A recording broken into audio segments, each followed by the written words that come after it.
Mirëmëngjesi, miq e dashamir kudo që jeni.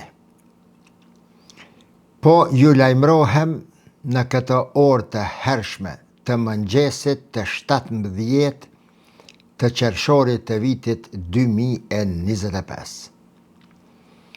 Natën që sapo kaloi mund ta konsideroj një ndër natët, hajde të them, më të trishta, me paralajmërime të trishta, me paralajmërime që vërtet e bënin njeriun të besoj se kjo natë do të jetë nata apokaliptike e lindjes së mesme.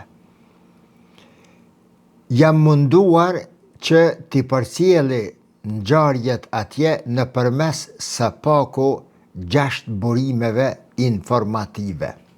Televiziona përpara, laptop, kompjuter, celular, mesazhe, leximin e lajmeve dhe analizave që postoheshin ore qast, gjithandej në botë, në ato shtete të cilat e kanë përcjell situatën drejt për drejti, live, se çfarë po ndodh në Iran dhe çfarë po ndodh në Teheran. Shto kësaj, deklaratat e zyrtarëve të lartë iranian, të cilët janë të vrarë në shpirt dhe të prekur në seder për shkak të vrasjes së një numri të madh të ushtarakëve me grada të larta, të një numri jo të vogël të shkencëtarëve, fizikanëve dhe ekspertëve që kanë punuar në prodhimin e uraniumit, pasurimin e uraniumit dhe po përgatitej Irani që të posedon bombën atomike. Iran kë deklaratat e të cilet jepnin të kuptohet, të besohet se kjo natë parafërsisht do të jetë nata e fundit e Izraelit. Se do të bëhet rrafsh me tokë, se nuk I kemi përdor armët të cilat I posedojmë e do t'i përdorëm sot, pastaj ekspozimet të nisjes së raketave, rundi I parë, rundi I dytë, më duket dikura edhe rundi I tretë, por I ndërpreva ato për shkak të namazit të sabahit dhe në mënyrë që të përgatitem nga ato të cilat I kisha shkruar si informacione për t'i ndarë me ju. Në anën tjetër, deklaratat nga Izraeli, revistat, portalet, lajmet dhe në fund atë që e tha edhe Netanyahu se lufta do të fitohet 100%, por do të ndalet vetëm pasi të vritet Hamenei. Deklarat kjo e Netanyahut që I egërsoi në mënyrë të çmendur iranianët. Përcjellja edhe media turke, televizionet kryesore, live 24 orë dhe jo vetëm të Turqisë, po të shumë shteteve, të cilat në një mënyrë apo tjetër ose janë të involvuara në luftën Izrael-Iran ose kanë interesa të përcjellin. Emisione live gjithandej. Qëndrimi I Turqisë është askëndej asandej. Nga njëra anë nuk e don një Iran të fuqishëm sa t'i bëhet një konkurrent në gjeostrategjinë e saj në lindjen e mesme, të mos I krijojë probleme në Siri, edhe më tutje, të mos e nxit qenien kurde për pavarësi dhe ta ndërpret mbështetjen ndaj JPG-s dhe të tjerëve, organizatave të tjera kurde në lindjen e mesme, dhe në anën tjetër, Turqia e ka Izraelin, të cilin e sheh kërcënim serioz mbase edhe për ekzistimin e Republikës të Turqisë. Pra, I përcjell janë ngjarjet dhe asnjëri prej nuk mujshe me I gjetën dy emisione, dy analiza të cilat flisnin në një drejtim për të qartësuar edhe më shumë pozicioni i Turqisë. Herë deklarata edhe të zyrtarëve të Turqisë. Vendet arabe, burime nga vendet arabe, i shihja se më është krijuar një farë përshtypje se sidomos vendet e gjirit, Arabia Saudite, Katari, Emiratet, megjithëse që kanë qenë në një konkurrencë, në një armiqësi ndonjëherë me Iranin, kësaj radhe disi janë më të butë.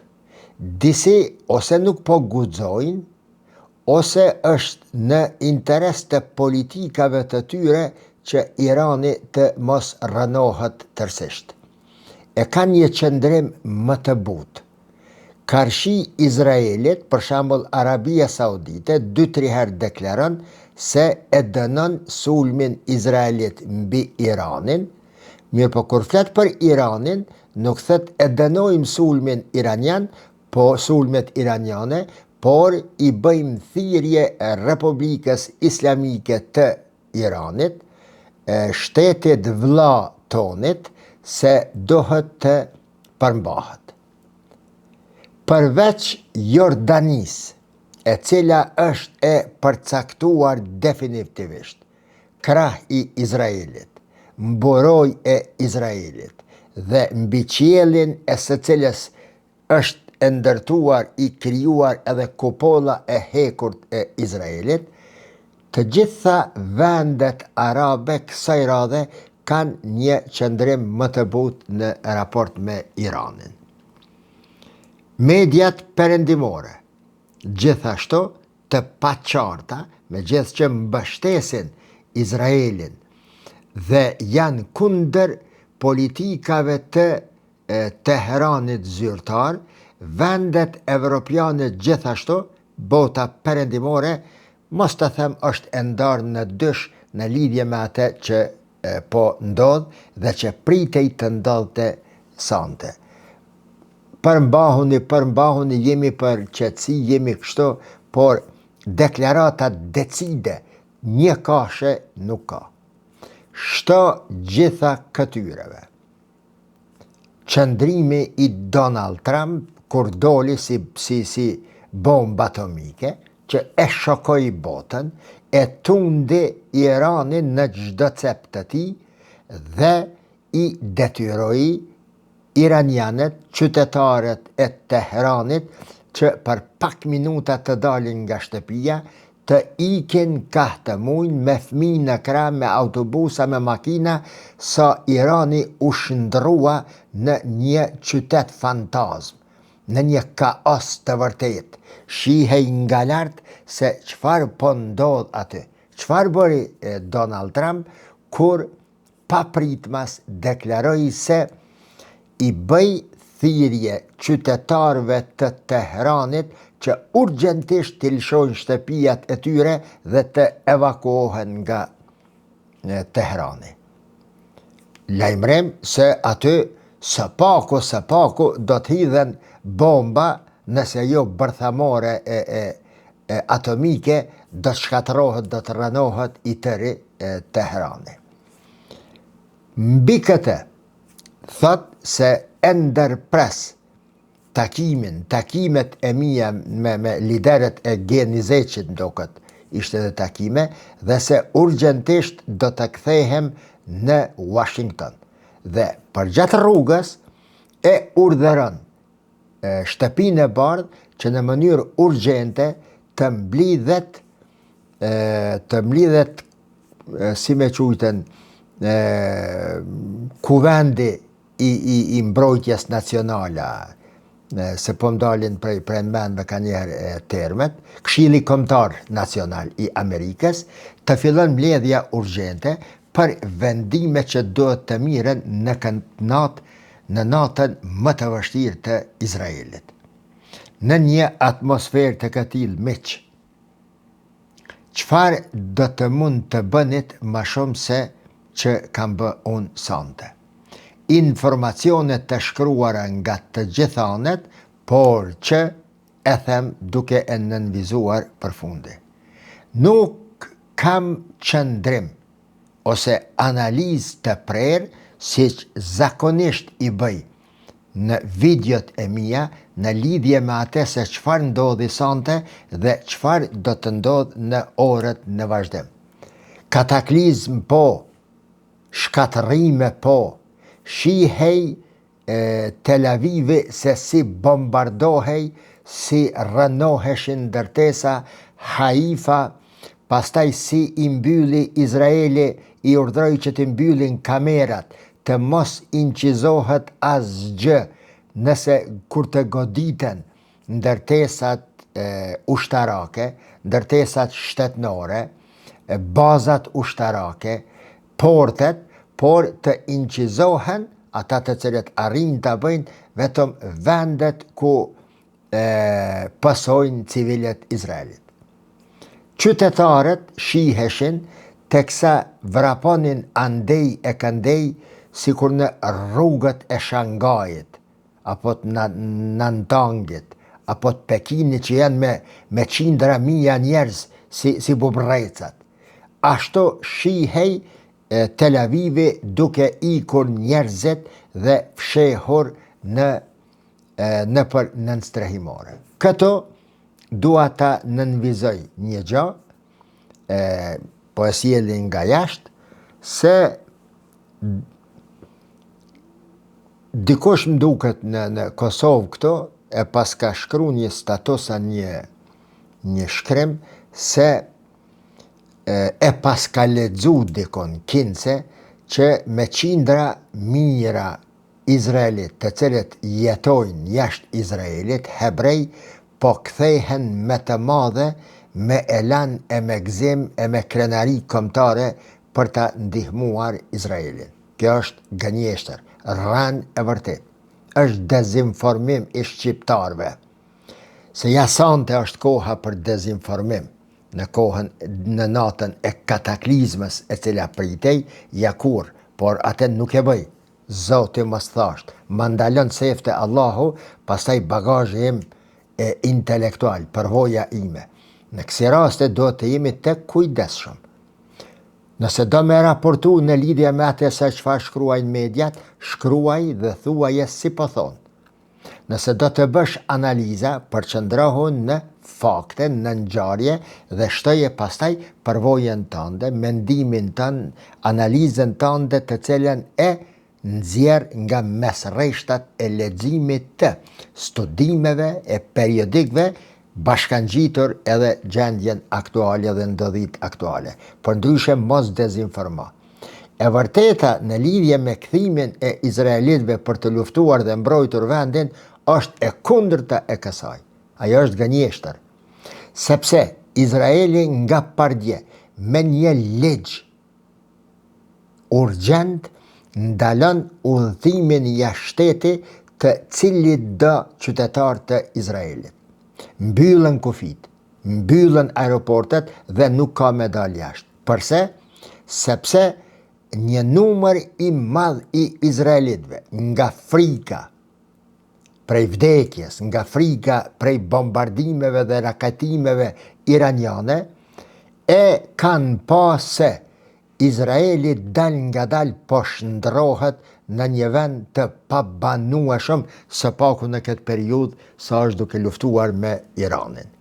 Pra, për t'i shpëtuar zbrazjes së Izraelit, shteti bje vendim ligj se s'ka udhëtim jashtë, dush me nejten në vendin tënë.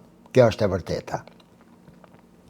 Gjithsesi, në një gjendje të këtil, natyrisht se nuk arrita dot ta krijoj opinionin, për të cilën ju thash se do ta jap opinionin tim pas namazit të sabahit, dhe kjo është ajo e përgjithshmja që mund të them në lidhje me rastin.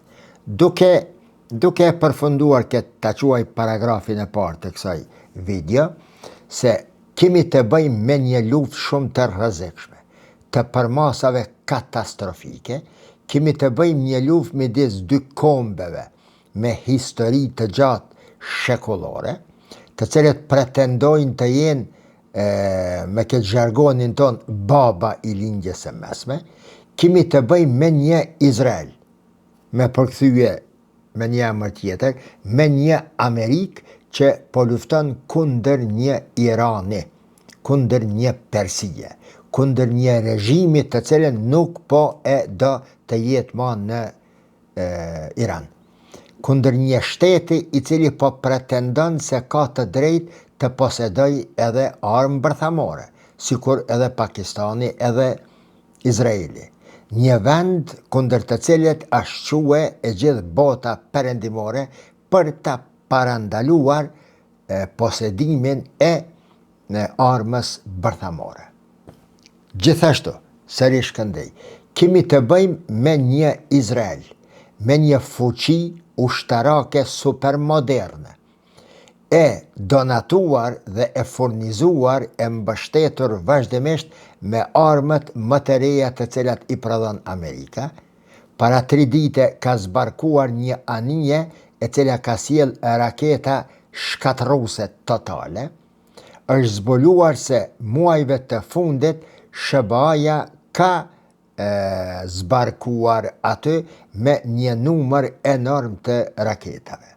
Dhe kemi një Iran që supozohet se posedon jo më shumë se 3.000 raketa balistike. Këto raketa balistike, si që ka nis t'i hedh mbi Izraelin, në rundin e parë i hedhi 140, disa thënë 137, pastaj 100, shihet se këto raketa do t'i harxhohen për afër një muaj, më pak se një muaj. Se çfarë do të ndodh pas një muaje, Allahu alem. Ka analiza të cilat flasin në favor të krijimit të një Afganistani të ri, në kuptim të gjendjes kaotike si që ka qenë në Afganistan, sepse regjimi i Tel Aviv i Teheranit, regjimi i tanishëm islamik nuk mund të rrezohet me përdorimin e forcës. Mbase, në mënyrë të papritur, Macron doli me deklaratën e tij kur tha se është gabim strategjik i pariparueshëm përpjekja për rrëzimin e regjimit të Teheranit nëpërmes përdorimit të forcës. Në një situatë të këtillë, natyrisht, një Amerikë e cila është në gjendje ta djegë krejt botën për mbrojtjen e Izraelit, çfarë mund të thuhet tash? Çfarë është mendimi im tani mbi rrezikun e kësaj lufte? Shikoni miq, luftës së tanishme në midis Iranit dhe Izraelit i ka parapri, bajagi do kohë më parë, një oratori, një retorik absurde, ekstreme fetare. Feja në këtë konflikt tani është një shahdamar i luftës evidente. Dhe nuk kemi të bëjmë vetëm me Iranin dhe Izraelin tani. Kohë më parë, sidomos nga kryeministri Netanyahu, është përmend më shumë se njëherë termi Amalek. Amalek në terminologjinë teologjike hebreje thuhet në Talmud, i thuhet çdo qenie e gjallë, prej bubrecit deri te njeriu, përveç hebrejve. Vetëm hebrejt janë njerëz, çdo gjë tjetër, derrat, njerëzit, lopët, kafshët, bubrecat, gjarpnojt, janë gjallësa që quhen Amalek.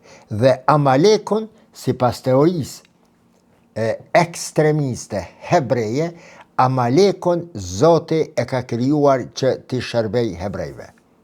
Dhe lejohet asgjësimi, vrasja edhe e fëmijëve, jo të macave, por edhe e njerëzve, e sidomos kur kemi të bëjmë me armiq, armik është çdo arab i gjallë për Izraelin, sidomos çdo palestinez. Pra, një terminologji e përdorur, një terminologji ekstremiste, fetare, që është përdorur dhe është shndruar në një armë shumë të fuqishme të luftës së Izraelit kundër Hamasit, fillimisht palestinezëve, pastaj në Liban, pastaj në Siri, pastaj bombardimet në Irak, pastaj në Yemen dhe së fundmi tani edhe në Iran. Në anën tjetër, Irani gjithashtu duke e përdorur terminologjinë fetare, duke e bindur qytetarin iranian se jemi duke luftuar për jetë a vdekje, se jemi duke mbrojtur nderin dhe ftyrën dhe gjakun dhe shahidllëkun, martirizimin e Hazreti Husejnit, Hazreti Alis, të pejgamberit alayhi salatu wassalam, jemi duke mbrojtur ftyrën. Andaj të gjithë në luftë, të gjithë në vdekje. Dhe nuk ka gjë më të lehtë, e kam thënë edhe një herë përpara, nuk ka gjë më të lehtë për me e mashtru, nëse është qëllimi me mashtru, për me e bindën dhe përdorur, nëse është qëllimi me bindë dhe përdor, sesa kur e pranon, kur e përdor elementin e fesë. Feja i flet shpirtit dhe feja e bind njeriun shumë më lehtë që të futet para gjylës së topit. Idealizmi fetar është i madhërishëm dhe ai shndërrohet në shumë i rrezikshëm kur përdoret nëpërmes për të arritur qëllime të caktuara. Prandaj nuk kam prituar me thonë se njerëzit të cilët e përdorin fen për arritjen e qëllimeve të tyre vetanake, personale, për përfitimet e tyre në dëm të tjerëve, janë njerëzit më të poshtër dhe kanë dënim të dhimbshëm në ahiret, në ditën e kiametit, por edhe do të sprovohen shumë rënd sa të jenë në këtë botë, sepse Zoti, Allahu, nuk pranon që të përdoret feja e tij për qëllime të ulta e aq më pak për përfitime personale në dëm të tjerëve apo për vrasjen e njerëzve të pafajshëm. Gjuha e fesë është futur në zhargonin, në vokabularin fizik edhe të ndërluftimit midis izraelitëve dhe palestinezëve, midis izraelitëve dhe arabëve, e së fundmi midis izraelitëve dhe iranianëve. Në rrethana të tilla, natyrisht, njeri krejt ato çka e pret, apo çka më së shumti pret, është shkatrim në përmasa të pariparueshme. Në anën tjetër, kur e shikon punën, bombardimet të cilat, raketimin të cilën e bënte Izraeli brenda Iranit, tanke, gjanat e tilla, shihej se çka është të bo. Mirë po, dikun po e hasin në një debat se qenë kështë zbuluar që ajo video e cila mori dhenë se Izraeli po i bombardon aeroplanet iranian derisa ishin në pist, ishte një montazh e bërë mbi aeroplan maketa diku në Izrael. Dhe këtë e bën natyrisht si luftë psikologjike kundër armikut, për të ndikuar në tendosjen e shpirtit të iranianëve se ja çfarë është ndodhur. Derisa e shihja atë, më kujtua lufta e vitit 1967 dhe vitit 1973, sidomos, lufta gjashdiqe dhe 73-shit, kur Izraeli ja bombardon Egjiptit, i cili kishte lidhën aleancë edhe me Sirien, aleancë tripalshe për ta luftuar Izraelin, dhe natyrisht pas kërcënimeve dhe ndërhyrjes së SHBA-ve, Izraeli ja djeg të gjithë aeroplanet e këtyre të 3 shteteve të pozicionuara, të lëshuara në aeroportet e ndryshme të Egjiptit, ja djeg të gjithë. Thuhet se kanë qenë 780 aeroplan pa u ngrit pej tokës hiç. Por ajo me Egjiptin, e Jordanin, e Sirin ka qenë e vërtet, jo maket si është kjo. Për te i kësaj, nëse dojmë me e analizu dhe me e sjell një konkluz të parafort, a thua kush do të fiton luftën? Unë jam shumë skeptik në ato që pretendohen prej iranianve se do të gjumhazin dhe do të rranojnë Izraelin. Po qysh mundet me fitue një shtet? Për më puna e Zotit është edhe aje ka raketën e vetë në të cilin shkruan kun fejekun, ky refereni im, të cilin e kam përsërit më shumë se njëre. Caktimi i Zotit është diçka tjetër, po ne po flasim për fakte, meq. Si mund të fitoj luftën një shtet si Irani me një armatim, me aeroplan të vjetër 20-30 vjet, me as një nga aeroplanet F-15, F-35 të cilët i ka Izraeli, dhe të cilët i ka dhe edhe me mija të tjerë në dispozicion nga Amerika dhe vende tjera perëndimore që me çdo kusht do të mbështesin Izraelin, si mund të fitoj një Iran, me gjithë që 89 milion banor, ku sistemi i inteligencës, shërbimi i inteligencës iraniane është bo sit, në te janë infiltruar shërbimet sekrete të vendeve armike të Iranit, si kanë dasht dhe sa kanë dasht. Mossadin e pas ka pas Irani brenda agjencisë së inteligencës deri në përmasa. Imagjinoni që shefi i departamentit për lindjet e mesme dhe Izrael pran agjencisë së inteligencës iraniane, shefi i departamentit, pra njeri i dytë i inteligencës iraniane, del se pas kështë qenë Mossad. Ai me punë, me detyr, me e përcjell Izraelin, njeri i Mossadit. Sot janë kap 5 indian, të cilët pas i kapën, detyrohen të tregojnë banesat e tyre, podrumet e tyre, dhe çka me pa fabrik e prodhimit të dronëve.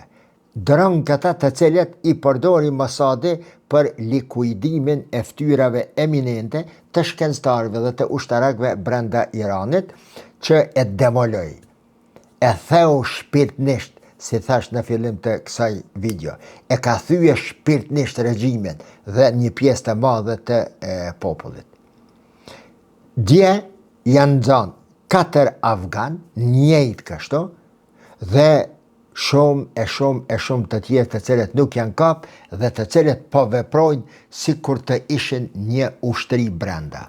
Mendimi im personal në lidhje me këtë është se ky sistem inteligjencë ma nuk mund të riparohet. Do të zhduket krejtësisht dhe të fillon nga zero, sepse të pastrohet plotësisht nga infiltrimi i Mossadit aty dhe i shërbimeve të tjera anti-iraniane, unë mendoj se është i pamundur. Kaq është mendimi dhe përvoja ime. Për këtë arsye, shok e shoqe, për këtë arsye Erdoganin nuk e dojshin fort, nuk e dojnë fort. Sot propaganda mediatike, filmat e Hollywoodit, lajmet e portalet, rrjetet sociale janë dorën e izraelitëve, dorën e hebrejve. Ata janë bosi. Dhe natyrisht e shpërfaqin Erdoganin në botë si një njeri i padëshirueshëm. Po çu shmokoni dëshirueshëm kur i demoloi të gjitha rjetet mafioze, të gjitha rjetet e inteligjencës e sidomos Mossadin, që e kishin pas trajnue edhe një njeri me mjekër, një shejh me mjekër, t'u kallzu vazaj, ai njeri Mossadit, lemo profilet të tjera. Si me dasht këtë Erdogan dhe këtë Turqi, ku i dha grushtin përfundimtar. Që nga koha e ngjarjeve të Gezi Parkit, në 2015 më duket kanë qenë, në 2013, nuk po e dije, kur u bua e përpjekja për grushtet dhe ndërhyn ambasadat e vendeve evropiane dhe ky pastaj Ministria Jashtme në Ankara i thiri ata, ju dha not edhe ju tha nëse nuk e ndërpreni mbështetjen dhe mos them shpifjet, propagandën antiturke, ju përzami për 24 orë piktuhet ose ju burgosen dhe u tërheqen. Prej kohës e Gezi Parkit, pastaj çmontimin dhe shkatërimin të them total të FETÖ-s, që ka qenë organizat e FETÖ, hizmeti, por që ishte përdorur shumë nga shërbimet e jashtme. Nëpërmes FETÖ-s a mund të besoni se edhe në jo dhomën e gjumit, po në zyrën kryesore të Erdoganit, në pallatin presidencial, ja kanë vënue atë bëgjek i thëshin. FETÖ-nun bëgjej, një miz e marume pe i hekret, ajo radara, si me i thonë, kamerë, edhe të inqizu zanin, e vendosën në dhomën e ti për përgjimin e Erdoganit. Këte e ka pranue më vonë edhe vetë FETÖ.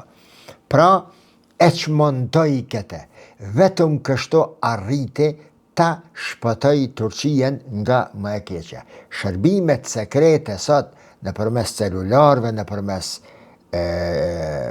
gjanave të tjera të cilat përdoren, sene, kompjutere, laptope, mos tregon atë për amater, me terminologji që nuk po di me i thanën, është bohe segmenti kryesor, gjithmonë ka qenë, po sidomos tani segmenti kryesor i fitimit të luftës dhe shkatërimit të armikut. A ju kujton ato pager, të cilat i përdori Izraeli dhe i vrau me qindra luftëtar të Hizbullahut në Liban.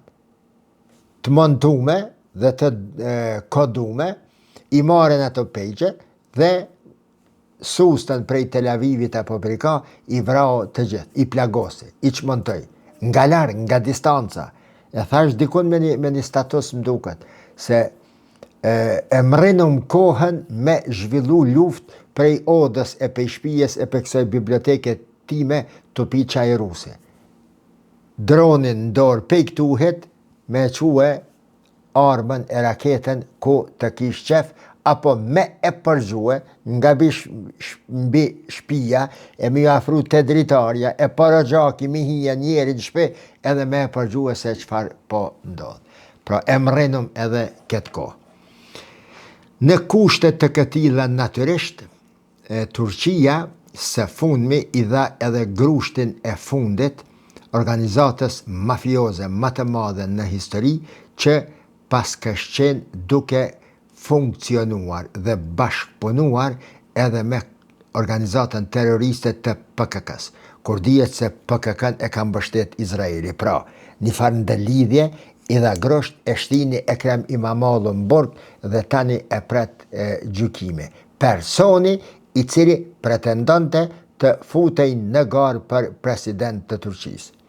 Sa keq më patar prej doktor Sali Berishës, kur pa i njoftër a thonat, ndoshta edhe për shkak se është plak, qashtu i kanë thonë na, ku me dit, e mbrojti Ekrem İmamoğlu dhe tha se Erdogan po dëshiron me elan Turqien pa opozit. Pa ja opozita e Turqisë, flet ashpër, e kundër, jo si të na këto që e të i kalojnë gjdo normë, jo ja që zguzon me thonë dishka, shka ty viç ta mërmenja, anë mbi baza familjare e senë, zoti mos thasht. Po opozita në Turqi CHP-ja është shumë e fuqishme. Po 3 muaj si nani demonstratat edhe kënë të e kalë me Ankara dhe me Stamboll. Dhe nuk i ndalen. T'ishte vend diktatorial, a guzon në Egjipt. Sisi 2400 qytetarët vet i ka vrarë për 6 orë në mejdanin Rabia El Adawiyah. E keni po Erdoganin shqyqon 4 gishta këtu ku të përshëndet. Jo kështu. Rabia El Adawiyah është sheshe, Rabia dënë thët 4, ose është emri asaj sufises. Po sheshe Rabia El Adawiyah është vendi ku në Kairo i ka vrarë 2400 qytetarët vet që dilnin në revolta. Pej helikopterave, ushtria egjiptase poshtë 6 orë ka hedh breshëri plumbash e pej përmi ndërtesa. Vend diktatorial është kë, që i fiton 99.6% të votave. Nejse, në situatat e këtilla natyrisht, ngjarje të cilat u mundova me i kuptue gjatë kësaj nate, edhe njëre po them, jo mendim të prerë. Me izën e Zotit e vazhdojmë ditën me analizën siç jam mësuar të i ndaj me ju analizat më të thokta. Jo kështu, të përsjellit të natën lajme se çfarë po thojnë, burime të ndryshme, dhe mbi bazën e tyre ta bëj një analizë. Si ka thonë ai, unë çështo s'po disha. Me postu lajmin e po thet ky po, por që të krijoj opinion të aty paratyshëm mbi lajmet e asaj nate nuk është e lehtë, po edhe më konë e lehtë, unë nuk do të dëshiroja ta bëja përsëri, sepse nuk e shoh kredibile. Gjithsesi, 2-3 fjalit e fundit. Megjithëse që pritej të jetë një natë kataklizm, megjithëse që u pa se nuk dole, unë përsa kam vrejt, shkatrimet më të mëdha në Tel Aviv dhe në Haifa, ku edhe u mbyll centrali energjetik i Izraelit në Haifa, ka qenë nata e sonshme. A Haifa është truni, qyteti i Haifës bregdetar është truni i Izraelit. Eksporti, importi, nafta, gazi, ushqimi, armët, kejt vinë aty. Ja ka djeg Irani komplet portin e Haifës. E ka djeg. Por në anën tjetër, edhe Izraeli e ka djeg shumë ma shumë se që Irani ka arrit të djeg Izraelin. Gjithsesi, deri në videon tjetër, sigurisht sot do të përgaditi si zakonisht ka ora 6-7 të mbrëmjes, deri atëherë e paqin një ditë të mirë, e të lumtur, e të suksesshme dhe Zotin e paqi ndihmatarin më të madh dhe më të mirë. Ditën e mirë.